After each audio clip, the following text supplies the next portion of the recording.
Well, the Liverpool train just keeps on trucking, and they had probably the best weekend they could have asked for. This is Red Card Radio.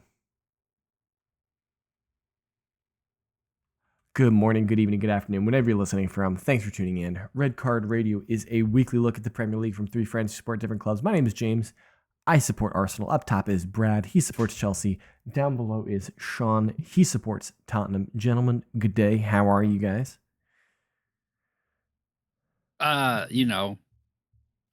Frustrated, but I a think loss is gonna happen eventually. I think we all had a pretty poor weekend. If we think about it. This is the misery pod. Yeah, it was certainly not a good weekend. I don't know how you feel about your draw, Sean, but I definitely feel like mine feels like a loss. The way I feel about the weekend is the same way I felt about Arsenal last year and the year before. Let me get back from the microphone for this. They can't keep getting away with this. Liverpool, they cannot keep getting away with this, right? Like every game so far that they have won has been with an 80th or later winner. They cannot keep getting away with this. It's true. Well, I mean, we'll see how long they get away with it. I think they might have had another one today in the EFL Cup. They did. They did. This is ridiculous. This is ridiculous. Hilariously, Hugo Ekitike then got immediately red carded because he took his shirt off on a yellow card and got a second yellow card for taking his shirt off after scoring a goal, which he basically did nothing to create. He was just there at the end and tapped it in, took his shirt off to show the crowd the name on his shirt, and then he got sent off, which is objectively hilarious. Okay, but before we do that, before we definitely ignore the EFL Cup and only talk about the Premier League that happened this weekend, if you're new here, hit the subscribe button. There is only one person out there who can be number 100 on YouTube, and we are one away. So you could be that person. So you're going to want to hit the subscribe button right now, right after I said it. So maybe you'll be the 100th subscriber to Red Card Radio on YouTube. If you're on the podcast site, hit it with the follow, 5-star review, rate review, whatever you can do. Drop a comment if you're on Spotify, and we will take a look at those. We really appreciate wherever you're listening, wherever you're tuning in, whatever time of the week, whenever. We really appreciate you. Thanks so much. Thanks for coming along with us over the last, 5.5 years, however long we've been doing this. We really, really do appreciate you guys. And so, yes, round 5 of the Premier League, Liverpool win. They beat Everton in the Merseyside Derby. But on top of that, Arsenal and City draw. So that's dropped points. Chelsea dropped points with a loss to United. And that's actually where I want to start. I want to start at Old Trafford. Why? Because Chelsea made a lot of signings this summer. They also sold a lot of players. So Chelsea, I think, if you look at them on paper, they had a pretty good summer, objectively. But we won a trophy. You won a preseason friendly tournament. The one position that you didn't upgrade is the goalkeeping position. And I think I want to get your take. Is it going to keep Chelsea from actually challenging for the Premier League title this year because you didn't sign a goalkeeper? £5 million. £5 million was the difference in evaluation that we did not sign Mike Maignan from AC Milan. 5 million. We said 10. They said 15. What? So we should have 100% upgraded the goalie, and 100% Sanchez is going to cost us a shot at the title. 100%. Okay. That was the dumbest thing I've ever seen. Okay, you say it's 5 million, like it's the difference between 75 and 80. Like 10 to 15 is inarguably 50% more in evaluation. It's basically like saying this person's 70. Oh, well, we want 105. And then you say, well, no. Well, yeah, we did that. I don't know if you remember we did that with Caicedo, then we eventually got to the 105. No, so if this was them standing on their hill.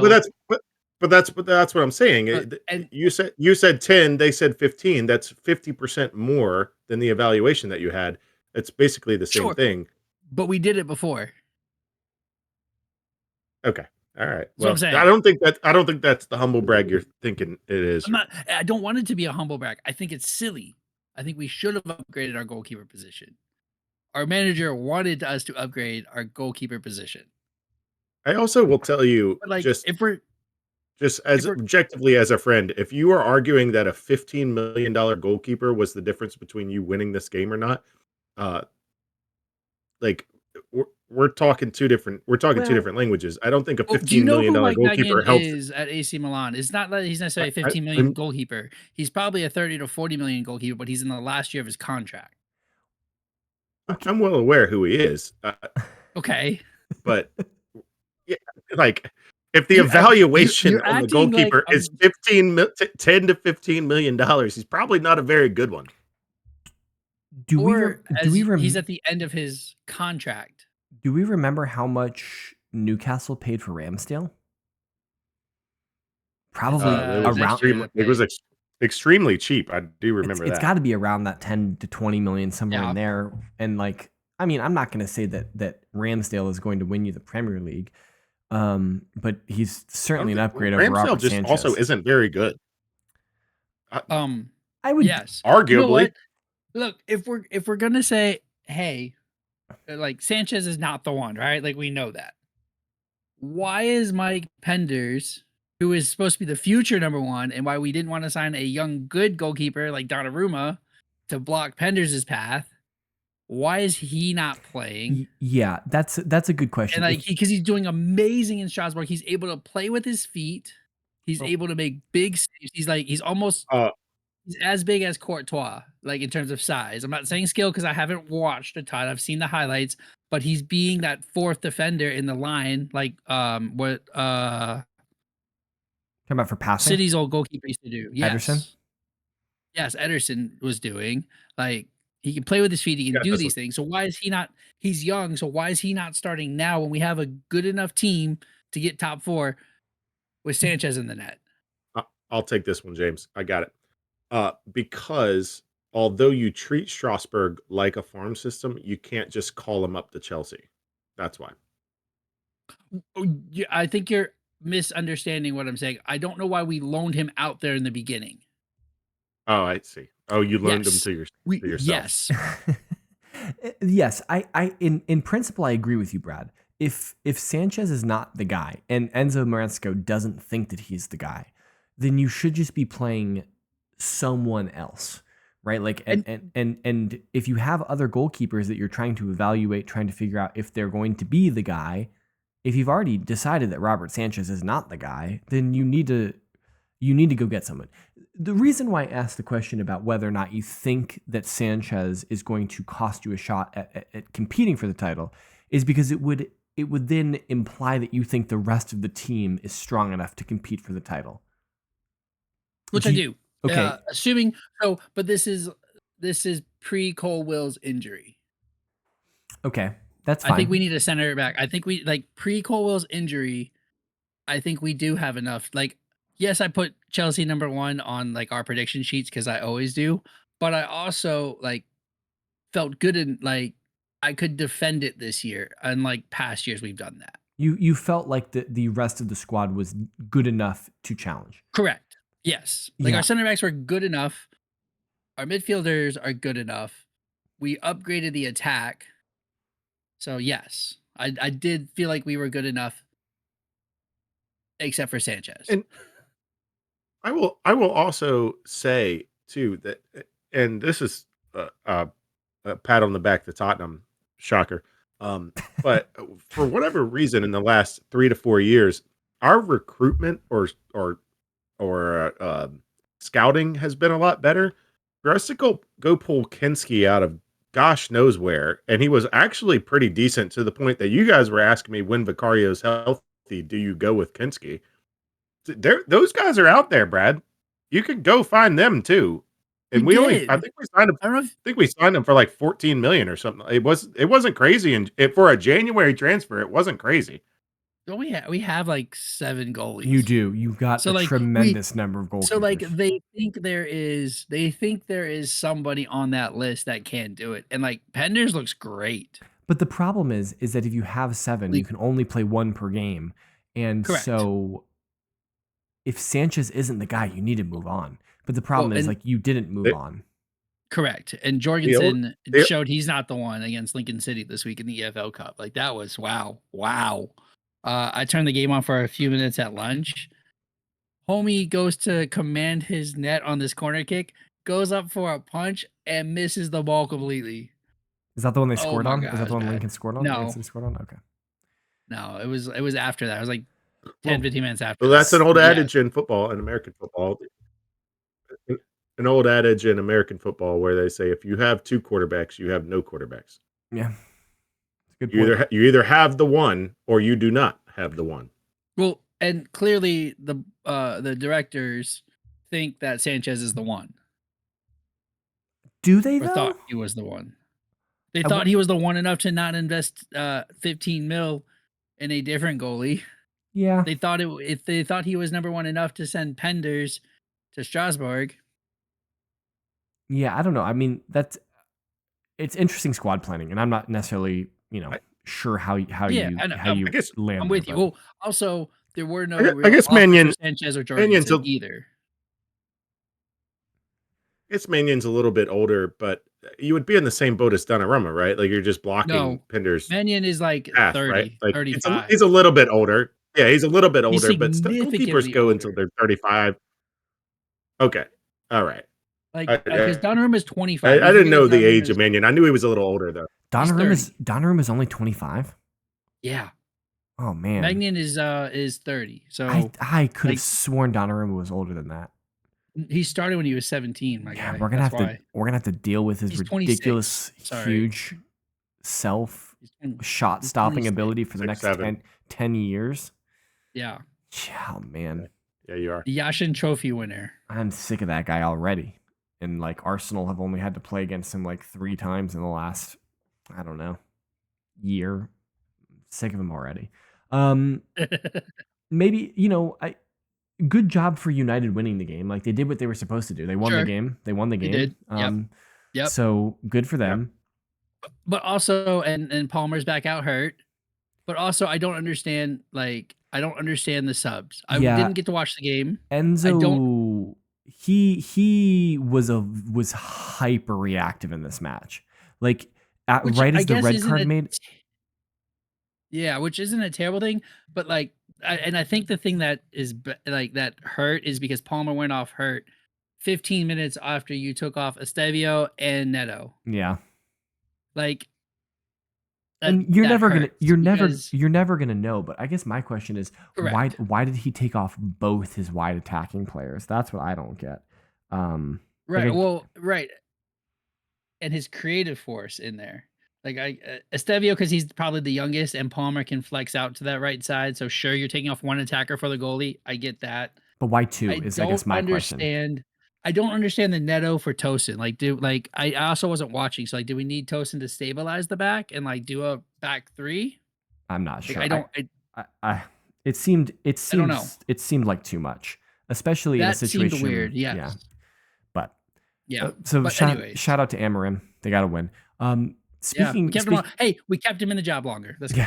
Speaking of goalkeeper errors, Sean, do you feel like Vicario made an error on the second one? Yeah. I don't know. Did you guys watch the shot? I saw the highlight of it, and that's why I asked the question. It was a loaded question. It was shocking that at first my first thought was, oh, he didn't see it off the foot. And then when I saw the angle of he has a very clear vision of it, I was like, oh, well, maybe it was knuckling.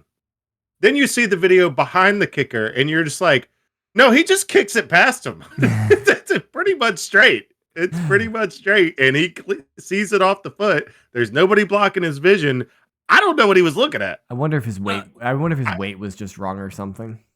Well, it hits his hand. He just doesn't have enough power to get it off, right? He did. Yeah. It just went. Yeah, but if he reacted a fraction of a second faster, he gets that save. But he was sitting there staring at it for what felt like an eternity. Yes. I mean, like, are you gonna do something about this, man? Like, that thing's coming at you. I will concede. Look, I'm not going to take anything away from the shot. That was a rocket. I mean, he hit the crap out was, of that thing. yes, that was a But it great was, shot. it was straight. Yeah, he hit the mess out of it. And so I'm not trying to take anything away from the kid, but yeah, Vicario's got to save any goalkeeper. Not just Vicario. You guys would be saying this about your goalkeepers too. You got to save No, that. no, Yeah, I wouldn't well, say that about I Sanchez. wouldn't say it about mine because Raya would have saved it. Sanchez wouldn't have saved it. Oh, okay. Don't worry. We in the same boat, Okay. and I wouldn't have expected him to save that I shot. think this is a rare Vicario L. He doesn't usually take these L's. Sanchez, and I'm gonna give it to you, Brad. Sanchez would have made that save. I That don't was think not a so. very difficult save. That was not a very difficult save. He just I did don't think not. so. If my first reaction is, "Oh, somebody shielded him, he didn't see it," He probably that would have ran tells out you. and kicked. Hey, you're right. The shot wouldn't have happened because he would have ran out and kicked the guy. Maybe. Yeah. No. Yeah. Do And then the first goal, if you want me to dive into the game, the first goal, there's nothing Vicario could do with that. He's 1-on-1. Yeah, backline gaff, just with miscommunication. They weren't on the same page, and we just were made to pay for that one. Good job on the boys on battling back and getting the draw. I will say, if they had battled back and got the win, they were knocking on the door. Got to be better on corners. We had like a 50-11 corners, and no goals resulted of them. But if they had gotten that one, some people interested in parlays would have been very benefited from that if they would have won that game. The person with the straight bets was very excited about this game. I think how it did. Luckily, I did make a lot of straight bets. Do we need to start worrying about Wolves? They lost by 2 goals at home to Leeds. You need to worry about Wolves for your sheets here. We already said Wolves was going down. Both of us said Wolves is going down. I'm really good. Hey, but they're going to make a EFL Cup run. They're going to get in Europe and be the first team in Europe that's down in the championship. I don't think second. There's another team that I think it was Burnley that did it. Win. When City won. Yeah, I don't the think, FA Cup. I think. I don't think so. I don't think that's. And I'm pretty sure that they wouldn't let them. I don't think they would. 18-19. EFL Cup winner gets you into Europe. Which competition were Burnley in? 18-19, they weren't playing football. 18/19. I was like, sir, in 18-19, before the Industrial Revolution. They were in the Europa League, and I believe they were in the Championship. I don't think that's possible. Anyway, that's neither here nor there. I don't think that happened. Newcastle, Bournemouth, 0-0. Newcastle seem like they haven't started yet this season. Does that seem like a fair assessment, that it seems like Newcastle have kind of had a failure to launch at this point in the season? Yes. Yeah, I think that's a fair assessment.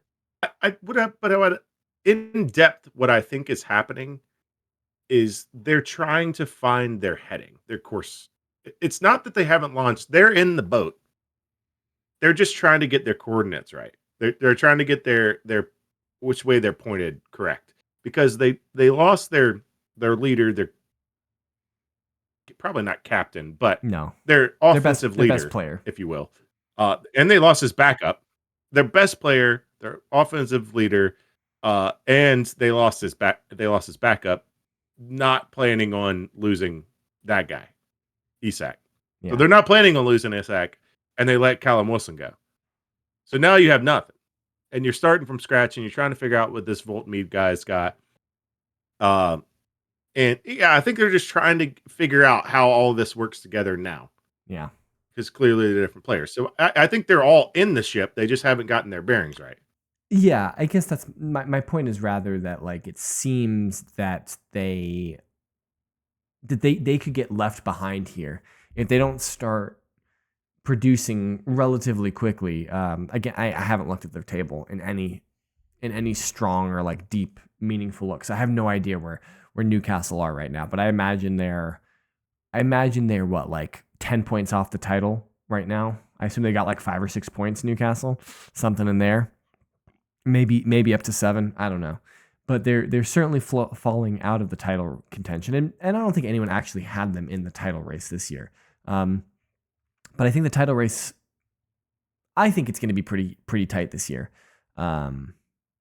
between Arsenal, Liverpool, City, and I think that fight for third or fourth and fifth is going to be pretty tight as well. So I don't know. I think that Newcastle stand to create a little City's gap. 8 points off the path right now, sir. Yeah, I get that, but I but City is still City, and City, if City beat Liverpool, then it's 5 points, bro. Like, what are we talking about?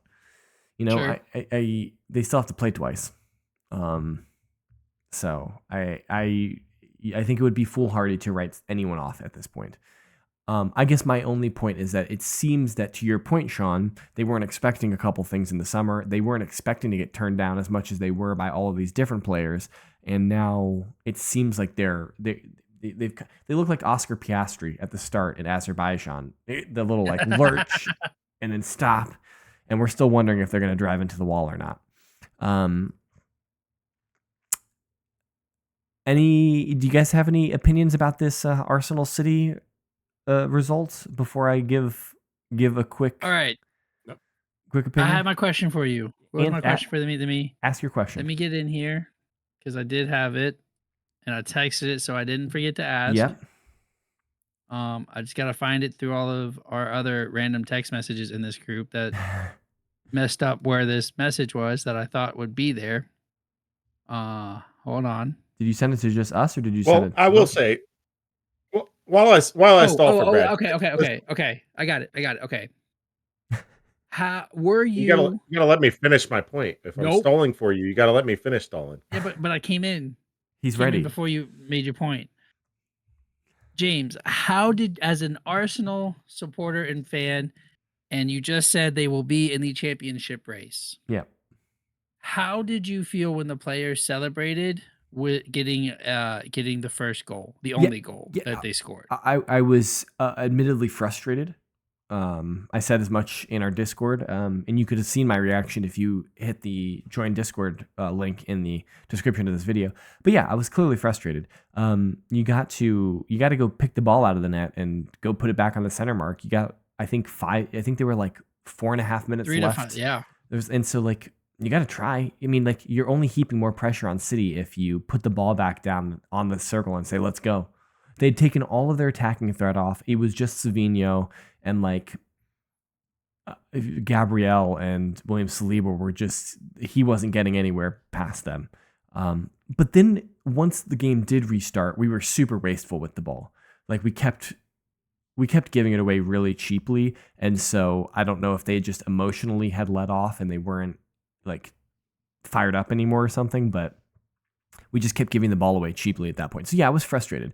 And more than just being frustrated at Martinelli for going to celebrate and literally everyone else going with him except for Zubamendi, really, is you needed some leadership there to be like, come on guys, like let's go win the game. But on top of that, I'm frustrated that the goal that we conceded, like if you look at the 2 goals that we've conceded in the Premier League so far this season, it's a free kick and a counterattack. And it's just like, it's so avoidable. The counterattack especially is so avoidable. We were just, Gabriel pressing Haaland 75, 80 yards away from his goal. Like that's a foot race that Gabriel is losing. That's a foot race that every single center back, with the exception of maybe Mickey Van de Ven, are losing against Erling Haaland. You're not going to win that. Like everyone's losing that. And even Van de Ven might lose that foot race too. Like, yeah. Van de Ven. Like, he's probably getting bodied at the end of it. Erling Haaland, that's right. He's not a very big guy. Yeah. Haaland's going to body him off. Yeah, you're right. And so that's frustrating. It's frustrating me. And so I thought we played well. I thought we played well in the first half as well, even with Mikel Merino in the Odegaard role. I thought we played well. Obviously, we played better in the second half. And it's funny because I wasn't of the opinion that Nani Madueke was going to replace Saka or take his position. I had been pleasantly surprised with how well he was playing, But it's actually incredible how much better Bukayo Saka is than Noni Madueke in terms of like when Saka came on, like everything on the right hand side was just different, and it was just like such a step up in terms of skill and quality and what could happen at any given moment. I had forgotten, and shame on me for forgetting in the 3 weeks that Saka hasn't played, and so that's on me. But man, like Saka was It's really like 5 exceptional. weeks, right? He was, yeah. I mean, but and in my defense, it had been the summer. He only played for 2.5 games or so. So I'll And then defend myself. Madueke does his knee in. Yeah, But like, that's unfortunate. I mean, Club World Cup strikes again. But True, that's a good point. Also, like this seems super, super defensive. Like, is Arteta scared of Pep? Okay, hold on. Let's back up a second Because hold on. Okay, so if you have Marino in the creative position, like is he that guy? But Marino is also not the bigger issue, in my opinion, is not necessarily the fact that Marino is playing like the Odegaard role. Is just that you didn't. If you want, Marino scored 3 goals or 4 goals in the international break. He's on good form. They've been playing well together. We played well at Bilbao with that midfield 3, and so. Sure, but like I think you needed to adjust. If you were going to do that, you needed to adjust the style a little bit and maybe play Marino next to Gyökeres or just right behind him and move Trossard over into more of a midfield role and play a more modified like 4-4-2 instead of playing 4-3-3. That's my point. Sure, but I'm looking at the bench, and you have Eze on the bench, Sure, and you have Mourinho and Trossard in there. You have Martinelli on the bench, and you have Trossard and Marino in there. Like 100%. I mean, you could have even played like a 4-2-3-1 and had Eze be like that creator behind, right? Like I think Eze is a better replacement for Odegaard. Agreed, 100%. Yeah, absolutely. Or Ethan Nwaneri could have played in that role to start correct. with. Yeah. It's just weird. I do want to make a point though, Brad, to answer a little bit of your question of is Arteta scared? Well, I don't know if he's scared or not, but the fact that they didn't get the ball out of the net and go take it to the midpoint is not a tactics problem. That is a locker room, how the team is coached, players on the field, their mentality problem. That is a cultural problem. If those players are coached throughout the week to just take the draw or whatever the case is, that their focus isn't on winning the game, then that is a cultural problem. That's not something that is tactics within the game. That's something that's within the locker room throughout the season. Yeah. That their mentality is not to go get the ball and go try to win the game. Their mentality is to celebrate and waste time.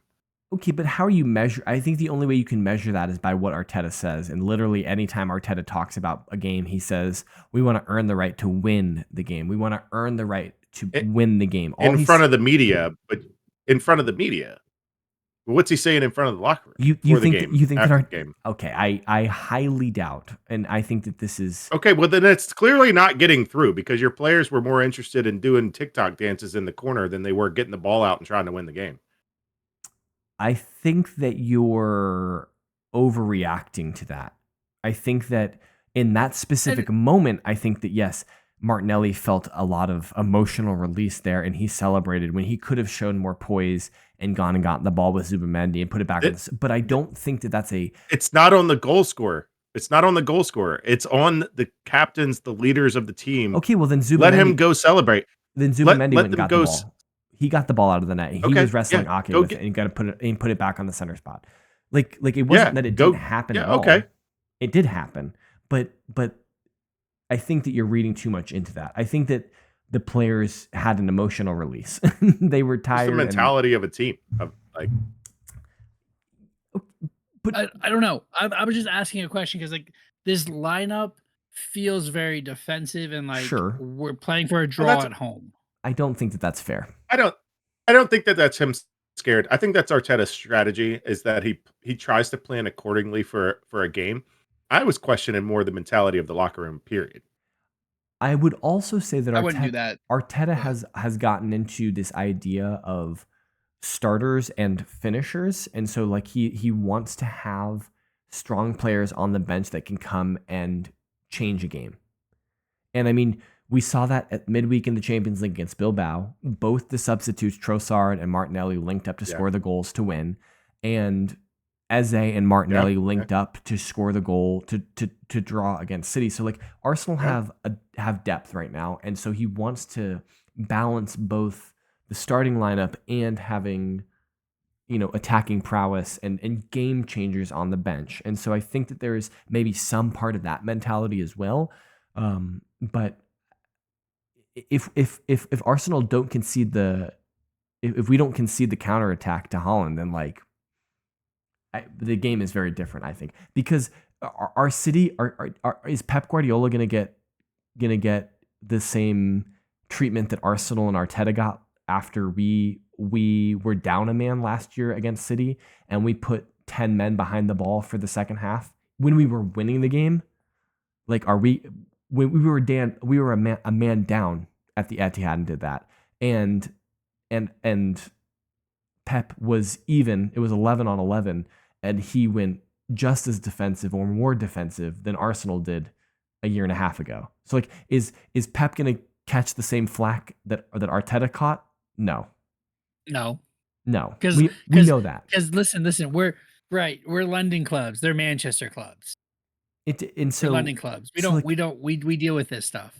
Like Arteta got he keeps getting this flack about being too defensive, to this, to that.